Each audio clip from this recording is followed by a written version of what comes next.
Hello, everybody, and welcome to today's Full Potential Show. I'm James Rick, and this is your number one non-boring source for personal development. Today on the line, we have Jim McAvoy, founder and president of JWMcAvoy and Company. He is in the business of creating qualified business leads in the 21st century, but we're going to talk about how that fits into the bigger picture of a cause, a purpose, and ultimately how this financial vehicle, when you set it up right, can serve your greater mission here on earth. Jim, I'm pleased to have you on the show, and I understand that as far as some of your business experience goes, in case they're wondering, can this guy really generate leads? I understand you help your clients secure more than $60 million in revenue to date. You can help a lot of people with that. Yes, and James, thank you for inviting me. I'm absolutely delighted to be a part of your show today. And in terms of doing the work, creating the qualified leads for businesses, I've made a living at it through my almost 25 years of different stops along the way, and thankfully have been able to bundle together these services to help companies not just grow, but to really, what we might talk about a little bit later, to really find the cause and why they're offering that product or service to the marketplace. So it goes beyond the money.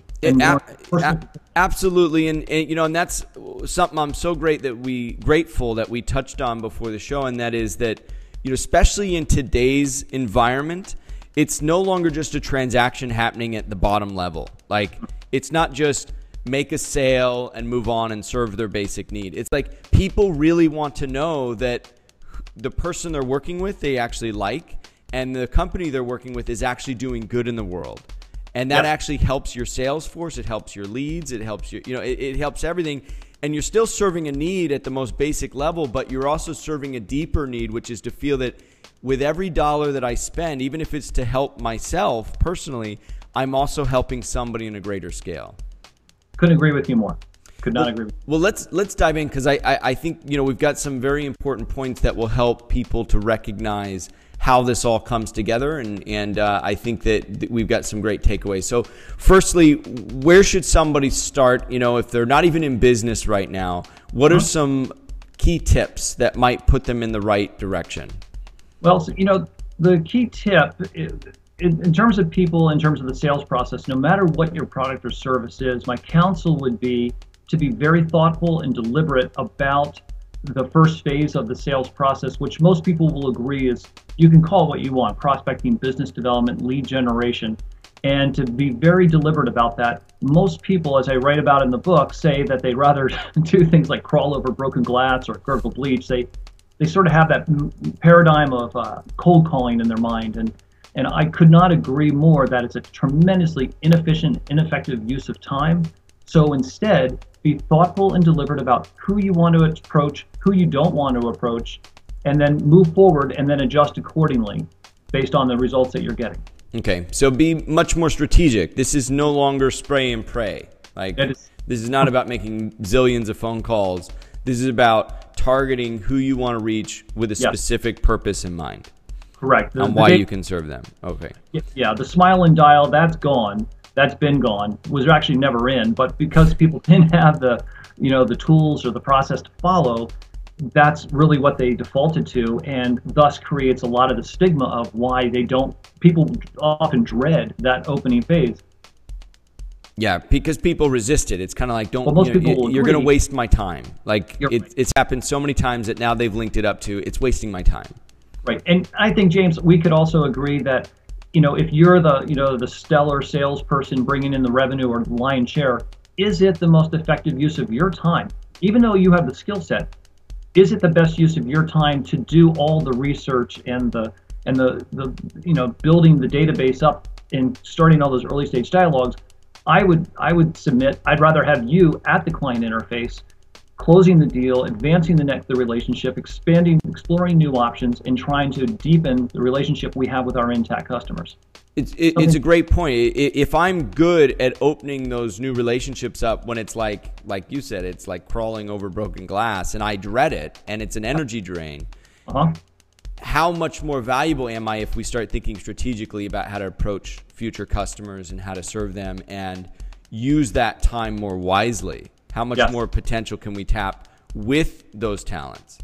That's right. And I like what you said about, the drain of energy, because you're either adding or deleting energy, right, on a minute by minute basis.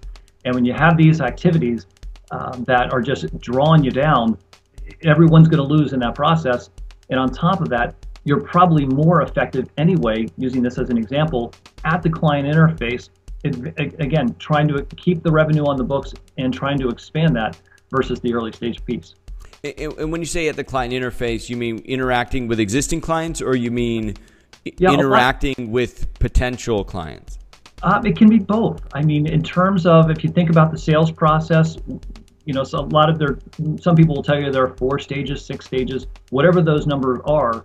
The early stages is, like I said, is where I specialize. That's like my declared major, if you will, which is the lap 1 of a 4-lap race, which is all around lead generation. This lap 3 and 4, which is exploring options, presenting and closing, those types of strategy, those types of elements of the sales process.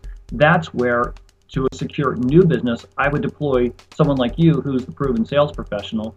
And there's another skill set, although it's pretty similar, for the existing relationship. How do you renew it? How do you save it? How do you expand it? And how do you deepen that relationship? Again, another set of skills. Okay, and because I want to try to simplify. I mean, you've got the big picture, yep, and you know all the pieces. Yes. When it comes to maximizing their time, I'm hearing presenting and closing is where you want to be, right? Well, I'm saying within a larger sales, depending on your situation, what I'm saying is the early stage of the sales process has to be addressed. One of the 140 tweets in the book, I refer to it as push-ups and sit-ups, daily sit-ups and push-ups. We all know that's a pretty good thing if we did them every day. The question, most people will avoid the daily sit-ups and push-ups, right? Okay. I love that, because one of the big things we talk about in Full Potential, the philosophy, is that routine. What is the high value routine that's going to create results consistently? And you're saying that there is a routine behavior that is going to lead to being able to present and close, and it's in the beginning of your lead generation process. That's right. And what my process, I offer a 5-step, a reliable 5-step process, LEADS. It's an acronym that spells out the 5 different steps of that first component.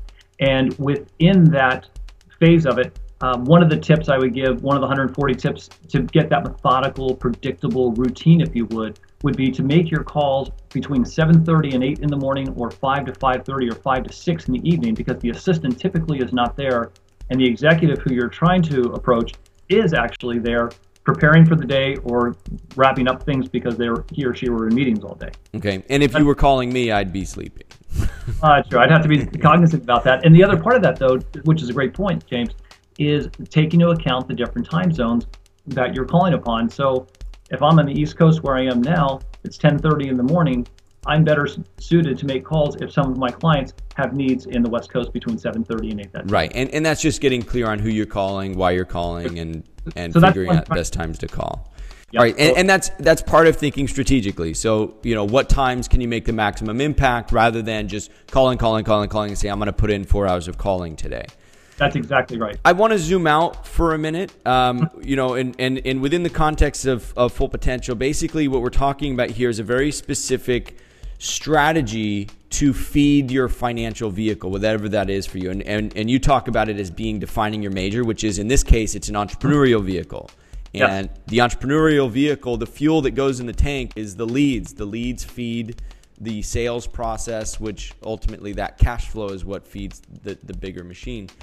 And I want to zoom out because you mentioned some things before even we got on the call, and about what vehicle you should choose, how you should serve some of the bigger life stuff, which I think is important, because we can zoom in really close and say, how do we generate leads? But without the bigger contextual life stuff, it's harder to focus the machine and where it needs to go. So there were a few things that we touched on. I'll just go through those quickly, and then I want you to just talk about those briefly. The first thing you said to me is it's important that people trust their gut, and that goes along with one of the things that we say is a major resource in your life, which is intuition. So trust your gut, and you said continuously be of service. Yes. And then along that line, you said once you know you want to continuously be of service, pick your major, which could be an entrepreneurial route, and then you define even further, how do I want to be of service as an entrepreneur? So let's zoom out from the 50,000 foot perspective and say, okay, trusting your gut and your intuition, what does that mean for you? Yeah, what it means, I'll give you an example. How my career has progressed over those 25 years. I was raised in an environment where, well intended, the model was to hug the tree for 40 years. You know, with the corporate model was the model at that point where you just gave your 40 years, hugged the tree, and made a career of it, which was bestowed upon me by my late parents. And that model, although useful for many, did not fit well for me. So I made the leap to pursue what I discovered was I call it the inverted pyramid to entrepreneurship, where I've had 4 stops along the way, each of them going from a Fortune 500 firm for about 6.5 years to a privately held firm for 7 years up in the Boston area to a venture capital funded firm for 3 years, now finishing my 8th year doing my own thing. So it's an inverted triangle. And what I would suggest to people that are listening is I've had 4 different experiences, and by trusting my gut and adjusting my path along the way, I found out this is my sweet spot. So many of us try to do what others guide us to do, and yet you got to follow your passion. I call it an endless spring of passion.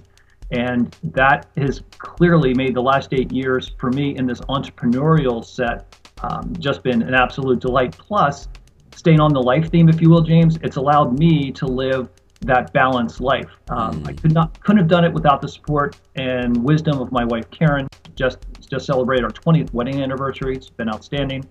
And now have been able to live this balanced life and been able to really be present in the moment with our 3 wonderful children, Sally, Scott, and Leah. It's been outstanding.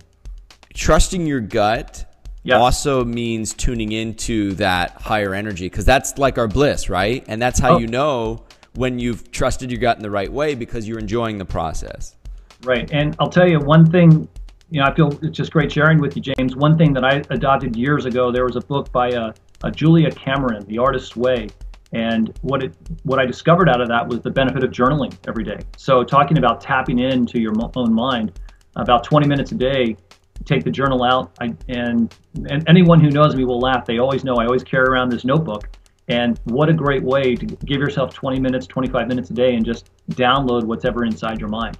Yeah, and it's an exercise of focus too. When you write down what you're thinking about, you actually focus yourself in that moment to continue to write on that subject, rather than what the brain will usually do, if you could see it physically, is like it bounces over to that wall and this wall and it's all over the place. But when you're writing, it's a great exercise in concentration and strengthening your focus and staying on one particular subject that you want to focus on.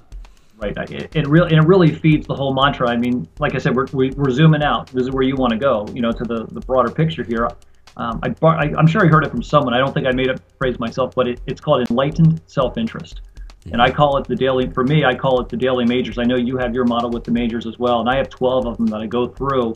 And it's just a way to, by understanding life is so short, you just have to go for it. I mean, Gandhi had a great quotation. She said, it was, live as if you were to die tomorrow and learn as if you would live forever. So, a simple phrase, but there's a lot of depth in that. And that's live as if you were going to die tomorrow and learn as if you were going to live forever. I like that. I think that's a winner. And that explains when you're loving what you're doing. And for me, creating qualified leads and doing bolstering sales, that makes it easy for me to hit the alarm at 4:45 in the morning and get an early workout in or get to the desk early. It just makes it easy once you know who you are and what you want to do.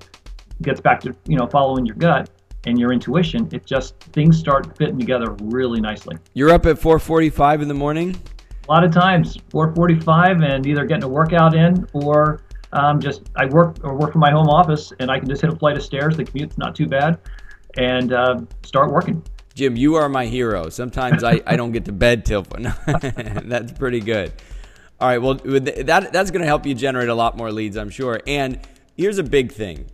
What you said about defining your majors, and you said you have 12, and in the Full Potential Philosophy, we have the big 7. Yes. zooming out is absolutely critical to making the adjustments. If you don't zoom out, if you're focused on just, building this massive financial success and you're just in one area, not only that, but you're not even like, you're so zoomed in that that's all you see and you don't ever zoom out, it's very difficult to make the adjustments, right? It's kind of like hacking through the swampland. But when you zoom out, it's like you very clearly see all the paths and you kind of know when you're mucking around in the swamp you don't want to be in, and you can make the adjustment. Yeah, and everyone has to have those moments if it's going to click. I mean, a lot of people hear the words and say, yes, I understand. For me, lost both of my parents at age 65 and age 73 to cancer.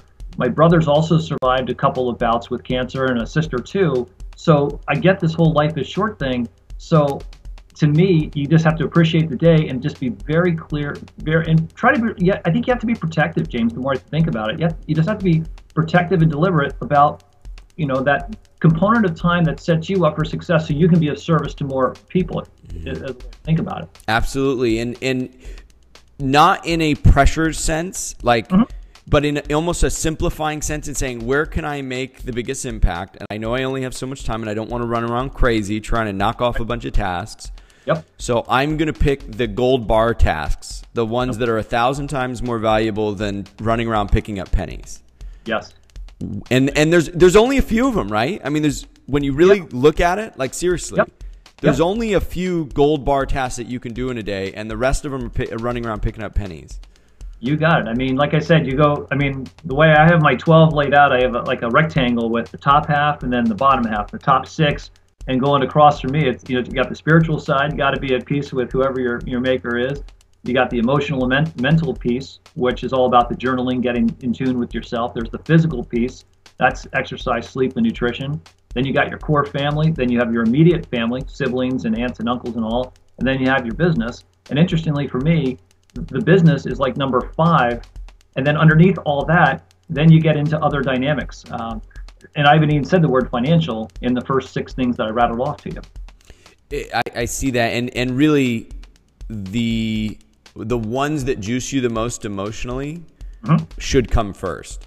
And I kind of see the order there. The ones that juice you emotionally will put you in a state of resourcefulness to really excel in your business. And very often it's because we put the things that juice us emotionally first, that the things that we do in our business when we serve others and we develop the financial rewards, we link that great emotional juice to the financial freedom that allows us to pursue that. If we get it backwards and we pursue the financial first, we feel empty because the money's not giving us happiness, and we're not using the money because we're not using the money to create financial juice in our life because we haven't prioritized the emotional juicy stuff.